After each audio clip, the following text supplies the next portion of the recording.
அஸ்மத்குருப்யோ நமஹ. ஸ்ரீராமாயணத்தில் ஒரு அற்புதமான ஒரு விஷயம் சொல்லப்பட்டிருக்கிறது. பெருமாள்னா நம் சம்பிரதாயத்தில் ராமருக்கு பேர். இளைய பெருமாள் அப்படின்னா லக்ஷ்மணன் சொல்கிறது. பெருமாள், பிராட்டி சீதா பிராட்டி, இளைய பெருமாள், இவா 3 பேரும் காட்டுக்கு கிளம்பினா தன்னுடைய தந்தையார் அந்த தசரதனுடைய வார்த்தைக்கு இணங்க காட்டுக்கு கிளம்பினார் பெருமாள்.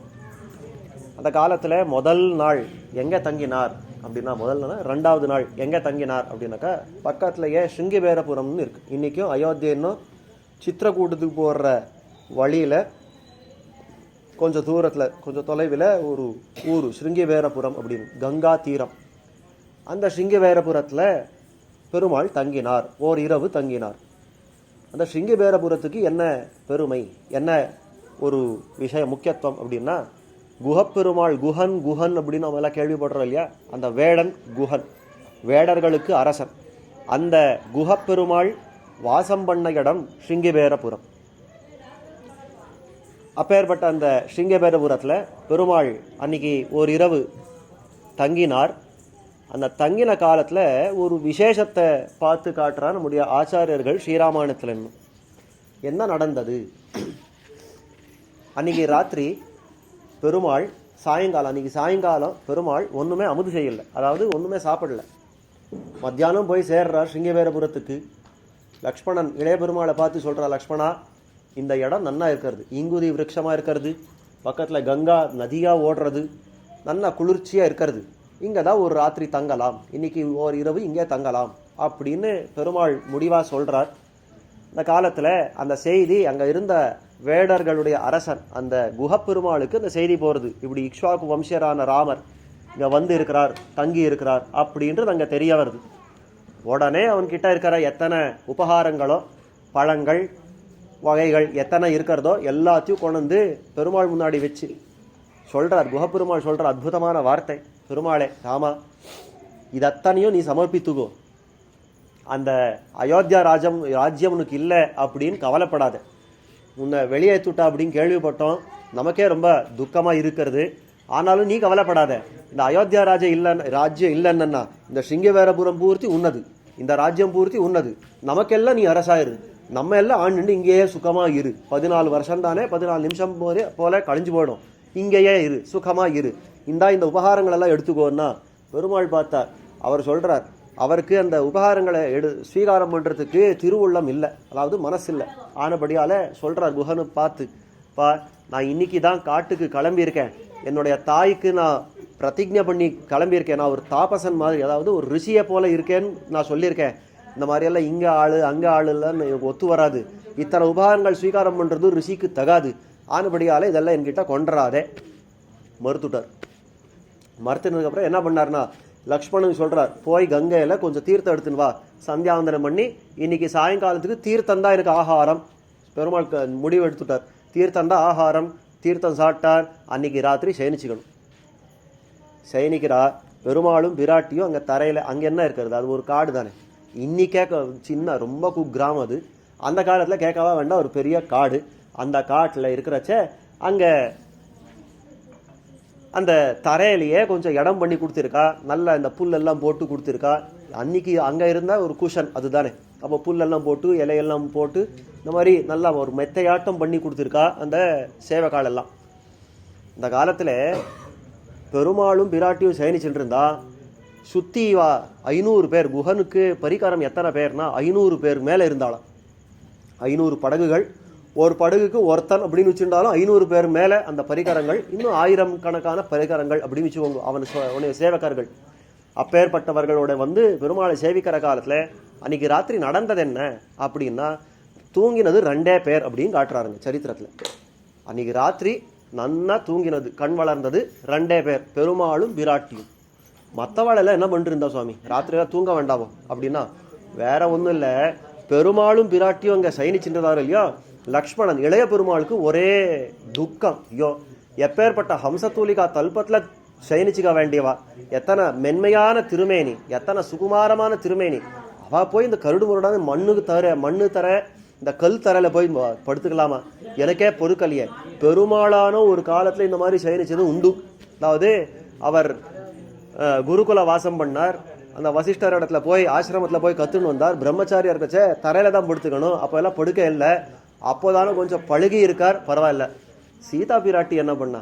பிறந்ததுல இன்னும் அத்தனை சுகுமாரமான வளர்ந்தா. அப்பேற்பட்டவோ இந்த மாதிரியா தரையில படுத்துக்கணும்? பார்த்து பொறுக்கலை லக்ஷ்மணனுக்கு. என்ன ஆயிடுறதோ என்ன வந்துடுறதோ அப்படின்ற ஒரு துக்கத்தில் பெருமாளை சுற்றி சுற்றி சுற்றி அப்படி நடந்து வந்துட்டே இருந்தாரா ராத்திரி பூர்த்தி. இதை பார்த்தார் குஹப்பெருமாள். நம் சம்பிரதாயத்தில் குஹனுக்கு குஹப்பெருமாள்னு பேர். அந்த அளவுக்கு ஆசை பெருமாள் பேரில். அப்போ அந்த பார்த்தார் குஹப்பெருமாள். அவருக்கு என்ன எண்ணம்னா, ஒரு தம்பி பரதாழ்வார், அவர் தன்னுடைய தாயை வச்சு இவரை காட்டுக்கு அனுப்பிச்சுட்டார். இன்னொரு தம்பி கேட்கவே வேண்டாம், சத்ருக்னால் வந்து இவருக்கும் சம்பந்தமே இல்லைன்ற மாதிரி இருந்துட்டு இருக்கார். இன்னும் ஒரு தம்பி தான் இவர் லக்ஷ்மணன். இவர் காட்டுக்கு வந்து இங்கேயே இவரை முடிச்சுட்டு கிளம்பி போயிடணும், ஆனபடியால் திரும்பியே வரக்கூடாதுன்னு ஏதான ஒரு எண்ணத்தால் வந்திருக்காரோ அப்படின்னு பயம் வந்துருத்தா குஹப்பெருமாளுக்கு. ஏன்னா தூங்கியிருக்கிறவளை சுற்றி சுற்றி வந்தால் என்ன, அதோ வில்லும் கையும் இருந்து அப்படி சுற்றி வந்தால் என்ன சம்சயம் வரும்னா, குஹப்பெருமாளுக்கு அப்படி சம்சயம் வந்துருச்சு. ஆஹா, வில்லும் கையுமா இருக்கிறா, இப்போ எப்போ கொல்ல போகிறான்னு தெரியல, என்ன பண்ணுறா பார்க்கலாம் அப்படின்னு இளைய பெருமாள் எங்கெல்லாம் அடி வச்சு போனாரோ அங்கே இவரு போனாராம். மெதுவாக கேட்டாராம் இளைய பெருமாள், லக்ஷ்மணா நீ தூங்க மாட்டியோ? பெருமாள் ஏதோ தூங்குறார், பிராட்டி ஏதோ தூங்குறார், நீயும் இங்கே தூங்கு. நான் ஒன்றெல்லாம் நாம் இந்த 500 பேர் 1000 பேர் இருக்கோம், நாம் நன்னா பாதுகாக்கிறவங்க அப்படின்னு கேட்டால் லக்ஷ்மணன் சொன்னார், எனக்கா தூக்கம்? பெருமாளும் பிராட்டி இப்படி பார்த்து எனக்கா தூக்கம்? இனிமேல் 14 வருஷம் இந்த மாதிரி எனக்கு தூக்கமே வராது. 14 வருஷங்கள் எனக்கு தூக்கம் கிடையாது. இந்த பெருமாளும் பிராட்டியும் திரும்பி அந்த ஆஸ்தானத்துக்கு ஏழி, திவ்ய ஆஸ்தானத்துக்கு ஏழி அங்கே ஹம்சதூலிகா கல்பத்தில் சயனிக்கிற நாள் தான் எனக்கு தூக்கம் அப்படின்றார் இளைய பெருமாள். சம்சயம் அதிகரிச்சு கொடுத்து இவன் இளைய பெருமாள் எப்படியெல்லாம் அடி வச்சு போனாரோ இவரும் அப்படியே அடி வச்சு அவன் பின்னாடியே போனார். குஹப்பெருமாள் கையில் ஒரு கத்தி. பார்த்தா இந்த குஹப்பரிகாரங்கள் 500 பேர் பார்த்தா. இந்த குஹப்பெருமாள் எப்பேற்பட்டவர் தெரியுமோ? இவரெல்லாம் நன்னா சாதுவா, வா உட்காரு, தீர்த்தம் கொடுக்கட்டுமா பானுகம் கொடுக்கட்டுமா எல்லாம் சொல்கிறவர் இல்லை. வந்தையா வெட்டு கூத்து கொல்லு இப்படி தான் இருக்கிறவர். வியாக்கியானத்தில் எழுதி காட்டுறார் இந்த குஹப்பெருமாள் எப்படி இருந்தவர். ஏழை ஏதலன் கீழ்மகன் என்னாதிரங்கி மற்றவர்க்கு இன்னருள் சுரந்து மாலைமான் மடநோக்கி உந்தோழி உம்பி எம்பியன் ஒளிந்திலை அப்படின்னு ஆழ்வார் பாசுரம். அந்த குஹசக்கியத்தை காட்டக்கூடிய அற்புதமான பாசுரம். அந்த இடத்துல சொல்கிறச்சே ஏழை ஏதலன் கீழ்மகன் என்னாதிரங்கி. குஹப்பெருமாள் எப்படி இருக்கிறார்னா ஏழை, அதாவது அவர் ஞானம் இல்லாமல் இருக்கிறார், அஜ்ஞானியாக இருக்கிறார், ஏழையாக இருக்கிறார். கொஞ்சம் கூட அறிவு அப்படின்றது இல்லவே இல்லை. பெருமாள் பற்றி அறிவு கிடையாது, தான் யார் என்ற அறிவு கிடையாது, ஒன்றும் கிடையாது. அறிவில்லாதவர் ஏழை. ஏதலன், ஏதலன் அப்படின்றதுல வியாக்கியானம் பண்ணி காட்டுறார். ஏது அலன், நான் உனக்கு என்ன பண்ற, நீ எனக்கு என்ன பண்ணியிருக்கேன்றதுனால உன்னை உயிரோட விட்டு வைக்கணும் கேட்கிறவர் அவர் குஹப்பெருமாள். யாருன்னா தன் தாயாருக்கு வியாக்கியானத்தில் எழுதி வைக்கிறார்.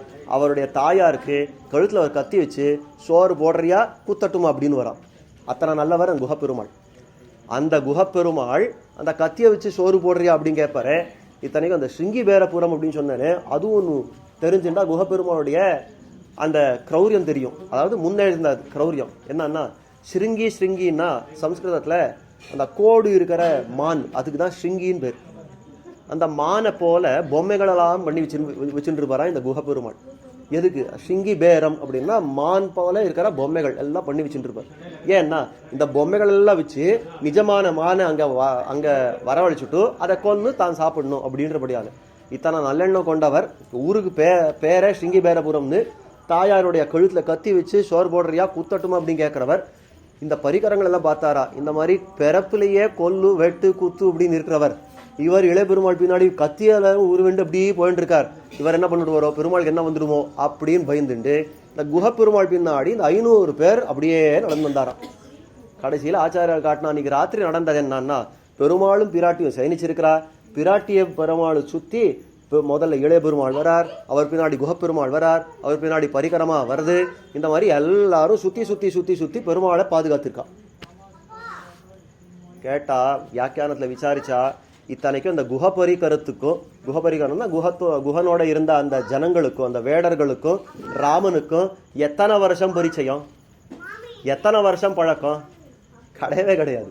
அன்னைக்கு மத்தியானம் வந்திருக்கார் காட்டுக்கு, அந்த இடத்துக்கு அன்னைக்கு சாயங்காலத்துக்கு மேலே தான் குஹப்பெருமாளை பார்த்தே இருக்கார் அந்த பெருமாளை.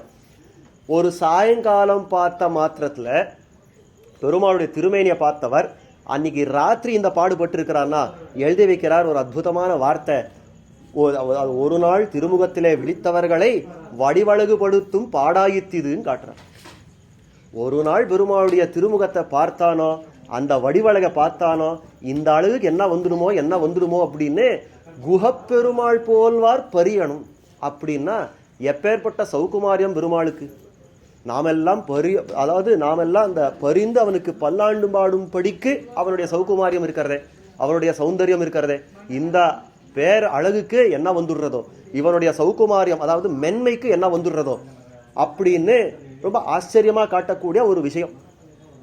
இதே ஊருக்கு சேர்ந்தவர் இந்த பிரதிவாதி பயங்கரம் அப்படின்னு ஒரு திருமாளிகை பிரசித்தமாக நம்ம பார்க்குறோம் இல்லையா.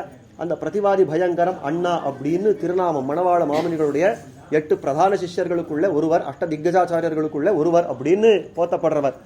அந்த பிரதிவாதி பயங்கரம் அண்ணா திருமலை ஸ்ரீனிவாச பெருமாளுக்கு விசேஷமாக இந்த சுப்ரபாத்தாதி ஸ்தோத்திரங்கள் எல்லாம் பண்ணியிருக்காரு. நம்ம நிச்சயம் சேவிக்கிறோம் இல்லையா.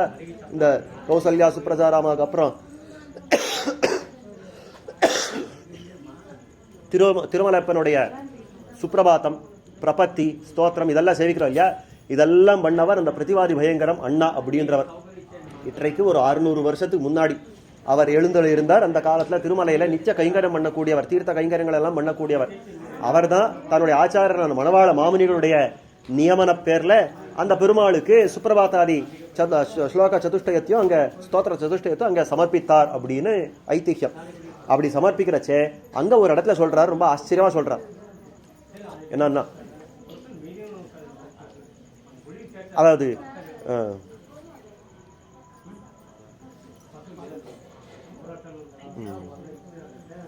பிராட்டி இருக்கிறாள். அந்த பிராட்டி பெருமாளுடைய திருவடியை பிடிச்சு விட சப்ரேம பீதி கமலாகர பல்லவாபியாம் சம்வாகனேபி சபதிக்லமம் ஆததானோ காந்தௌ அவாங்மனச கோச்சர சௌகுமாரியோ ஸ்ரீ வெங்கடேஷ சரணோ சரணம் பிரபத்யே. இது ஒரு பிரசித்தமான ஸ்லோகம்.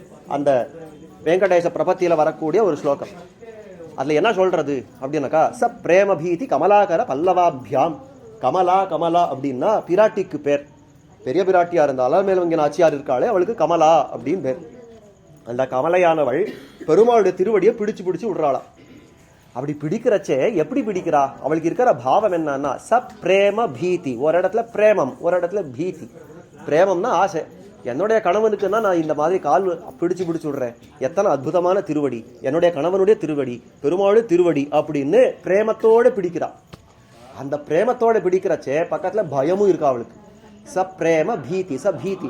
என்னத்துக்கு பீதி, பயம் எதுக்கு அப்படின்னாக்கா, ஐயோ என்னுடைய கை, அதாவது பிராட்டியுடைய கை எத்தனை மென்மையா இருக்கும். அப்பேற்பட்ட பிராட்டியுடைய அந்த பஞ்சு போல இருக்கிற அந்த திரு கைகள் படுறதுக்கு முன்னாடியே அந்த திருவடி சிவந்து போயிடுமா. அப்போ எப்பேற்பட்ட சௌகுமாரி அந்த திருவடிக்கு. நாம எல்லாம் நினைச்சுக்கிறோம் ரொம்ப கரடு முரடான திருமேனின்னா பெருமாளுக்குன்னா. கிடையாது. பிராட்டி இத்தனைக்கும் பெருசா காத்தம் பண்றதுக்கு அடிக்கிறதுக்கெல்லாம் வரல. நிதானமா பிடிச்சு விடுறதுக்கு கை கிட்ட கொன்ற சேவை, இன்னும் தொடவும் இல்லை, கிட்ட கொன்ற சேவை சிவந்து போறதான் அந்த திருவடி. பிராட்டி பார்க்கலாம் தொடவே இல்லை, அதுக்குள்ள சிவந்து போறது. அப்போ எப்படி தொடறது, அது எப்படி அதை ஒத்தி கொடுக்கறது, இதெல்லாம் எனக்கு தெரியவே இல்லையே அப்படின்ற பயத்தோட பிடிச்சு விடுறாளாம். சப்ரேம பீதி கமலாகர பல்லவாபியாம். அது ஒரு மொட்டு போல இருக்கிறது. அவளுடைய திருக்கைகள் எப்படி இருக்கிறதுனா ஒரு மல்லிகை மொட்டு, தாமரை மொட்டு போல இருக்கிறது. அத்தனை கோமலமான கையை வச்சாலேயே சபதிக்லமம் ஆததானோ சடக்கன அது சிவந்து போறது. அந்த கிளானியை அது அடைஞ்சுடுறது அப்படின்னு காட்டுறார். அப்பேற்பட்ட காந்தௌ நாங்களெல்லாம் ஈர்க்கிற அந்த திருவடி அவாங்மனசகோச்சர சௌகுமாரியம் அப்படின்றார். வாக்குக்கும் மனசுக்கும் எட்டாதபடியான சௌகுமாரியம், மென்மை அந்த திருவடியில இருக்கிறது, அவருடைய திருமேனில இருக்கிறது. அப்பேற்பட்ட அந்த திருவடிகளை ஸ்ரீ வெங்கடேஷ சரணம் பிரபத்யே. அப்பேற்பட்ட அந்த எம்பெருமானுடைய திருவடிகளை நான் சரணையடைறேன் அப்படின்னு காட்டக்கூடிய ஒரு ஸ்லோகம். எதுக்காக சொல்ல வந்தேன்னா, இந்த பெருமாளுடைய திருமேனியில இருக்கிற சௌகுமாரியம், அந்த மென்மை எப்படி இருக்கிறது அப்படின்றதுக்காக சொல்ல வந்தேன். அப்போ இந்த திருமேனியில இருக்கிற அந்த மென்மை, அந்த சௌகுமாரியத்தை பார்க்கிறச்சே இந்த பக்தனுக்கு, அந்த பிரேமம் அதிகரித்திருக்கிறவனுக்கு என்ன தோணும்னா, இந்த மென்மையான திருமேனியை வச்சு இந்த பெருமாள் இருக்காரு, இவருக்கு என்ன வந்துடுறதோ, நான் தான் இவனை ரட்சிக்கணும், அப்படின்றபடியாலே தான் அந்த திருமேனிக்கு அத்தனை கைங்கரியங்கள் எல்லாம் பண்ணுறான், அந்த மங்களாசாசனங்கள் எல்லாம் பண்ணுறான்.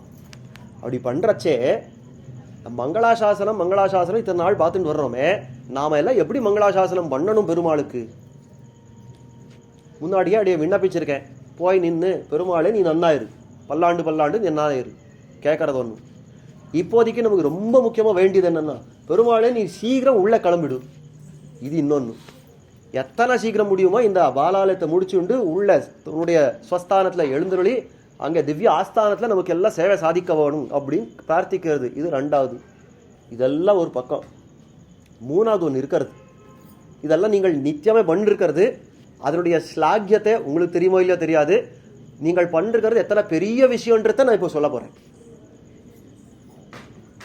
நாம் எல்லாம் பெருமாளுக்கு கைங்கரியம் பண்ணுறோம் இல்லையா? எப்படி கைங்கரியம் பண்ண முடியும்? நம்ம பெரியவா கேட்குறா. பெருமாள் இப்போ நாம் எப்படி இந்த உடம்பு ஆத்மா அப்படின்னு பிரித்து பார்க்குறோமோ அந்த மாதிரி பெருமாளையும் பிரித்து பார்த்துடலாம். பெருமாளுடைய திருமேனி, பெருமாளோட திவ்ய ஆத்மஸ்வரூபம் அப்படின்னு பிரித்து பார்த்துடலாம். அந்த பெருமாளான திவ்ய ஆத்மஸ்வரூபத்துக்கு நம்ம கைங்கரியம் பண்ண முடியுமான்னா நாம இல்லை, நித்தியசூரிகள் அனந்தகரோட விஸ்வக்சேனாதி நித்தியசூரிகளாலையும் முடியாது. ஏன்னா அவருடைய நிலைமை அங்கே இருக்கிறது. எல்லார காட்டிலும் உயர்ந்தவர், எல்லார காட்டிலும் வேறுபட்டவர், எல்லாத்துக்கும் வீறு பெற்றவர். அப்பேற்பட்டவருடைய ஆத்மஸ்வரூபத்துக்கு அந்த சத்திய ஞான அனந்த ஆனந்த அமல அப்படின்னு சொல்லக்கூடிய அவனுடைய ஆத்மஸ்வரூபத்துக்கு ஒருத்தராலையும் திருவாராதனம் பண்ண முடியாது. வசிஷ்ட வாமதேவாதி ரிஷிகள் என்ன, ஆழ்வார்கள் என்ன, இந்த நித்தியசூரிகள் எத்தனை பேர் இருக்காளோ அவ என்ன, எத்தனை பேர் ஒன்று கூடினாலும் அவனுடைய திவ்ய ஆத்மஸ்வரூபத்துக்கு சேரும்படி அதுக்கு தக்கபடி ஒரு திருவாரணத்தை சமர்ப்பிக்கவே முடியாது. அவனுடைய திவ்யாத்ம ஸ்வரூபத்துக்கு ஒன்றுமே பண்ண முடியாது. அங்கே இருக்க சொல்லுங்க, அப்போ அங்கே இருக்க கையை காட்டுட்டு நாம வந்து கையை காட்டுன்னு உட்காந்துடலாமா அப்படின்னா இல்லை, நாம எல்லாம் அவனுக்கு கைங்கரம் பண்ணுற மாதிரி இறங்கி வர்றாரோ இல்லையோ. எப்படி இறங்கி வர்றாருன்னா திருமேனியை கொண்டு இறங்கி வர்றாரோ இல்லையோ. அந்த திருமேனி, அந்த திவ்ய மங்கள விக்கிரகம் இருக்கிறதே, அந்த திருமேனியை கொண்டு அவர் இறங்கி வர்றச்சே அந்த திருமேனியை பாதுகாக்கிறது நம்ம கையில் இருக்குது. அவனுக்கு எத்தனை உபச்சாரங்கள் வேணுமோ, கையலம்புகிறதுக்கு தீர்த்தம் கொடுக்கறது, கால் அலம்புகிறது தீர்த்தம் கொடுக்கறது, அங்கே போகங்கள் சமர்ப்பிக்கிறது, சந்தன அலங்காரங்கள் எல்லாம் பண்ணுறது, புஷ்பங்கள் சாத்துறது, ஆபரணங்கள் சாத்துறது, எத்தனை இருக்கிறதோ எல்லாம் பண்ணுறது நமக்கு முடியுமோ இல்லையா? இதெல்லாம் பண்ணணும்னே இந்த திருமேனியை கொண்டு வர்றார் பெருமாள். ஆகமத்தில் ஜிதந்தா ஸ்தோத்திரம் பிரசித்தமான ஒரு ஸ்தோத்திரம். அது சொல்கிறது, நதே ரூபம் நச்சாகாரஹா நாயுதானி நச்சாஸ்பதம். பா எம்பெருமானே, உனக்கு அதாவது நதே ரூபம், உனக்கு ரூபம்ன்றதே கிடையாது, உனக்கு ஆகாரம் அப்படின்றது உன் கிடையாது, திருமேனின்றது உன் கிடையாது. நதே ரூபம் நச்சாகாரஹா நாயுதானி, உனக்குன்னு ஆயுதங்கள் கிடையாது. நச்சாஸ்பதம், உனக்குன்னு ஒரு இருப்பிடம் கிடையாது. உடனே ஒருத்தர் கை தூக்கினார். என்ன சுவாமி இன்னும்? அவர் சொன்னார், உனக்கு ரூபமே கிடையாது, ஆகாரமே கிடையாதுன்றீர், ஆனால் வைகுண்டநாதன், அர்ச்சாவதாரம், க்ஷீராப்திநாதன்லாம் சொல்கிறீர். உனக்கு ஆயுதமே கிடையாதுன்றீர், ஆனால் சங்க சக்கரங்கள் தான் விஷ்ணுடைய ஆயுதங்கள் அப்படின்னு சொல்கிறீர். உனக்கு ஆஸ்பதம் இருப்பிடமே கிடையாதுன்றீர், அப்படின்னா வைகுண்டம் தான் அவனுடைய இருப்பிடம்ன்றீர். கொஞ்சம் முரணா இருக்கே, இது இல்லைன்றீரா உண்டுன்றீரா அப்படின்னா அதுக்கு தான் சொல்கிறா, உனக்காக நீ அதை ஒன்றத்தையும் பயன்படுத்திக்கிறது இல்லை. ததாபி புருஷாக்காரா பக்தானான் துவம் பிரகாசசே. நீ இது எல்லாத்தையும் பெற்றிருக்கிறது எதுக்காக தெரியுமா?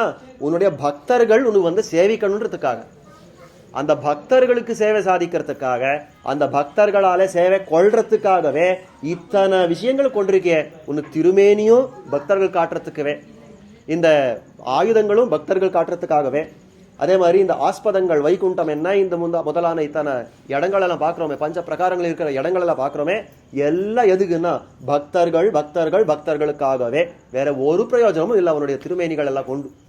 அப்போ அந்த திருமேனியை எதுக்காக தரிச்சிருக்கார் பெருமாள்னா, இந்த பக்தர்கள் எல்லாம் வந்து அவனை அடித்தொழுது அவனுக்கு கைங்கரியம் பண்ணுறதுக்காக. அப்போ அந்த கைங்கரம்னா என்னவா பண்ணலாம்?